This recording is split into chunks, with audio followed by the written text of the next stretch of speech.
I've actually changed my opinion of Nadine Dorries. I actually really like her now. What? Sure. There were cheers as well. Sure, well, I don't know what you were watching, No but... cheers.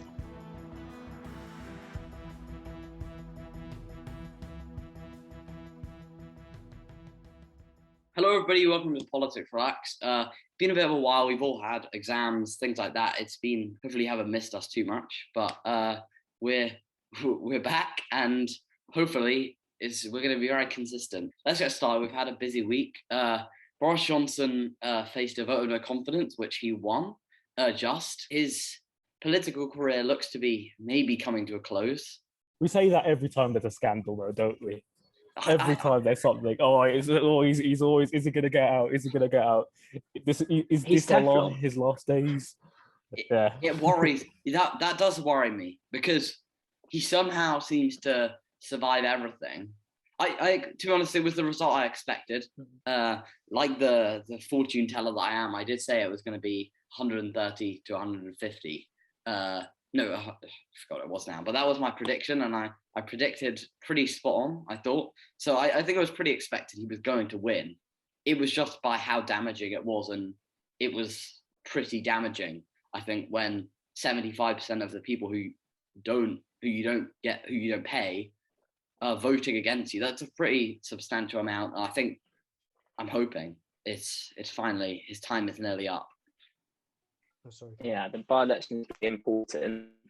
I would not be surprised if Wales is lost.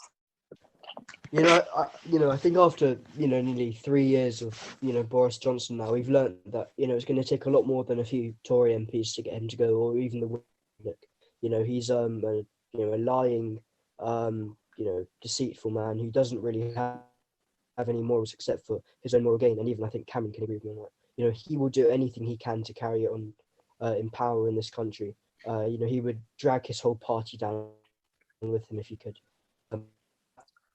Well, I wouldn't for a second claim that he's the most moral leader that the country's ever had. His days are numbered, but not because he wants them to be. He would, have his party out of power for 20 years if it would keep him in for power for 6 months. He is just a terrible person with terrible cabinet ministers. The only reason why he still has power is because the people around him are just so terrible as well. Name one competent senior cabinet minister right now. Maybe no, let's not get into that game. And I'm speaking except for Liz Truss and maybe Ben Wallace. The rest are Liz Truss. How can somebody like Nadine Dorries even step foot? You know what? I've actually changed my opinion of Nadine Dorries. I actually really like her now. I think what? No, I'm not joking. I'm not joking. If you look at what, it's your job to support all the people whose careers are not going to last another 6 months. I'm not joking. You're crazy. I don't understand the Nadine Dorries slander. Everyone came in. When she came in, she was like, "Oh, she's got no culture," and she's actually proved the doubters wrong. Look at her TikTok account, for example. Her TikTok account is one of the most out of. Did you see that rap? Did you see the rap she? No, I'm sorry. I think that defines digital and culture media perfectly. Jeez. And I don't. What kind of culture is this? Oh my god. No, sorry, Rajan. I don't agree with you on this one. I don't think Nadine Dorries is did you see the tweet fit in the week? for office at all.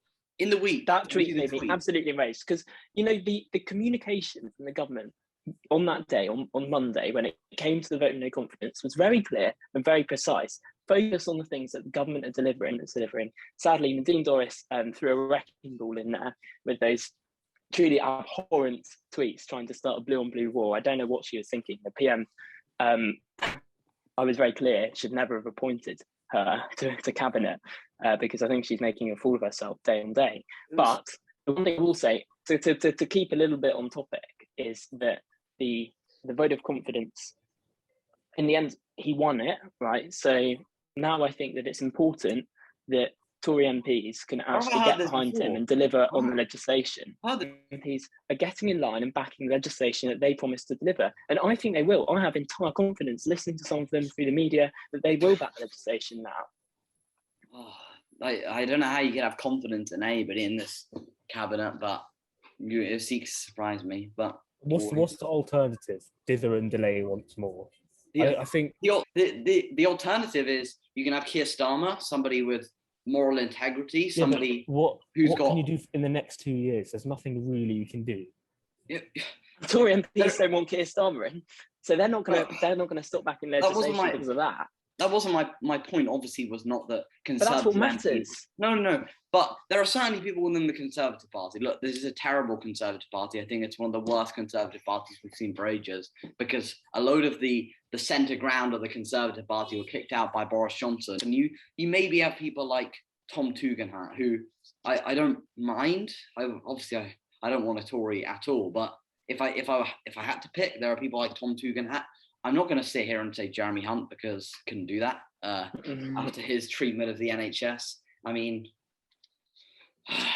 I think there's a real vacuum in the Conservative Party of talent, and that's the reason why we're in this situation where you have somebody as morally repugnant as Boris Johnson sitting in number 10 Downing Street, winning votes of no confidence. If there was somebody who was competent and could replace him and could get on with actually doing things for this country, then he would have lost the no confidence vote. No question about it. Majority of Tory MPs backed Boris Johnson because they believe in his agenda. I don't think that this is an issue of party politics.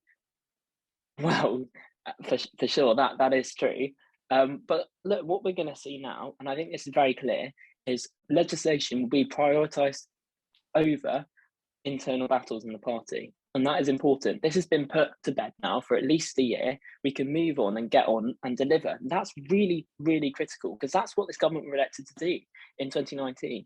Yes, it was get Brexit done, but also there was a massive 50-page long manifesto there with lots of very specific pledges, lots of bills that are now being put into place, being passed through Parliament.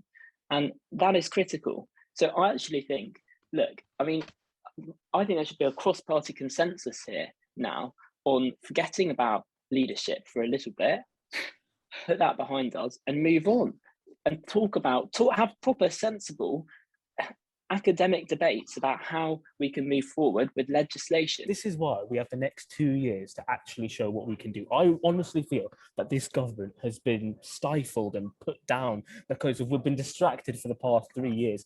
People from other parties have just forgotten what we've been through. We've been distracted by a pandemic for the last 3 years. Look at Boris Johnson's record over 10, 20 years. All he's done is fail people. All he's done is lied. So why is it surprising now that he's not delivering? He lied to people in 2019. He's not actually achieved nearly, and I could probably list on one hand the thing that he has achieved in government. He's been an absolute failure, and we're getting out of the pandemic, and now we're seeing lackluster legislation coming through. Look at the levelling up white paper that was unveiled a few weeks ago. It was an absolute failure. I mean, it's about the intricate details. I mean, look, we say too often these days, right? The people don't like big slogans. People don't like levelling up. People like don't delivering. Like Build Back Better, etc. People. Well, no, the government haven't had time to deliver. They've been distracted by a massive global pandemic, by a war in Ukraine. And now we're here in June 2022, right? Okay, and we've still got a couple of years left of this government. They're getting the legislation through now that COVID's done out of the way, etc., etc. We've got the Levelling Up and Regeneration Bill passing through Parliament. It's going to take time for these things to take effect. Of course it is. We've got to understand that. And we've got to see things like, for example, the housing scheme that the PM announced this week. Terrible. That's going to take time to implement. Seen, wealth distribution to be, equal is during, times of Labour governments. The most equal this country has been with, wage distribution has been during Tony Blair and Gordon Brown. One thing I think that Cameron and Rajan seem to have, or Cameron mainly, has seemed to sweep under the rug is that we can just get on with this. It's not a case of we can just get on with this. When 40% of the party does not respect your leadership, there's only about 211 MPs inside the House of Commons that actually want Boris Johnson to be the Prime Minister of this country. He's going to spend all of his energy, all of the government's energy is going to be spent on keeping Boris Johnson in power rather than actually doing things. I'll give you a little prediction. I might be wrong, but I might be right. No, I've got a prediction. My prediction is we're going to get to the election in 2 years. The government will have done absolutely nothing. Levelling up will not actually be felt by the people of the North. And they'll be on this kind of woke, anti-woke crusade for the next election. We're going to go into the next election with a culture war at the heart of the next election. It will be, let's talk about, let's talk about trans issues. Let's talk about lefty lawyers trying to stop asylum seekers from being sent to Rwanda. Let's talk about that instead of let's actually talk about how we can improve this country. That's a little prediction. It depends on the leader, obviously. If Boris Johnson's still there, that's going to be the case, I think, because all of the government's energy is now just going to be spent on stopping the next crisis for Boris Johnson instead of stopping the next crisis for the current country, for example, cost of living. Well, I mean, that's obviously built on total foundations of hypotheticals. So I don't think I can work off the same basis. When you actually look at what the government are bringing forward, we'll have to wait and see what the impact of that is. And that, I think, will determine whether they win the next election or not. They're not going to be going and spreading massive anti-woke messages because that doesn't win elections, in my view. But I don't think that there's a majority for the kind of tone that you're talking about in the country. But what there is, however, is a desire to see the impacts of the levelling up that was promised. And I think that there is every possibility that we can see this. And I'm curious about, obviously, the ways that the government do this. And of course, I think there has to be super investment, but also we really need to be incentivizing the private sector to open up places in the north. We saw, for example, with one of the car man, I think it was Honda. Or Nissan, actually, sorry, Nissan, not Honda, obviously, who are retaining their, expanding even their levels of employment in the north. Your point about leadership is understandable, right? But I don't think that there's a chance the PM's going to be exerting efforts into retaining his leadership, because what he does have, he has an 80-seat majority in the House of Commons that are going to be working to get the legislation through. And that they were not going to be working to get the legislation through. There's a whole bunch of MPs. They are. All they have to do is vote for it. There's a whole bunch of MPs that don't respect himself as leader. No. That's irrelevant. They're going to be relevant to passing legislation. We heard from Roger Gale, for instance. We heard from Sir Roger Gale immediately after the vote. He was asked, look, okay, you've always been this massive critic of Boris Johnson. Are you going to start voting down legislation until you get your way? He said, of course I'm not. Because we put the national interest first, the national interest ahead of party politics. The Conservatives contrary, do not obviously, to what you said. No, they do, and that's why they're going to be passing the government legislation, like Levelling Up and Regeneration Bill, like the Nationality and Borders Bill, like the Police Crime and Sentencing Act, like the British Bill of Rights that's going to be finalised very soon. It's easy to list off these bills. I'm not going to go into detail on these bills because I made my position clear on the Levelling Up Bill, on the nationality, and I don't know if we talked about that one in detail, but I'm pretty sure you can. My opinion on that one will be clear. And the policing bill, I don't think these bills are particularly good for our country, and I don't think we're going to see much progress. And I think we'll see that reflect in the outcome of the next general election. I mean, just look at the current crisis. We got a cost of living crisis. It's all well and good talking about the next bill that you're going to put into Parliament. I think there are bills that need to be put into Parliament, obviously, but if we have to deal with the cost of living crisis right now.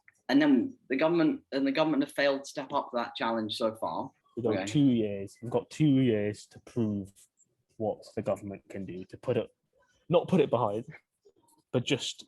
I feel like we're already past that point, though.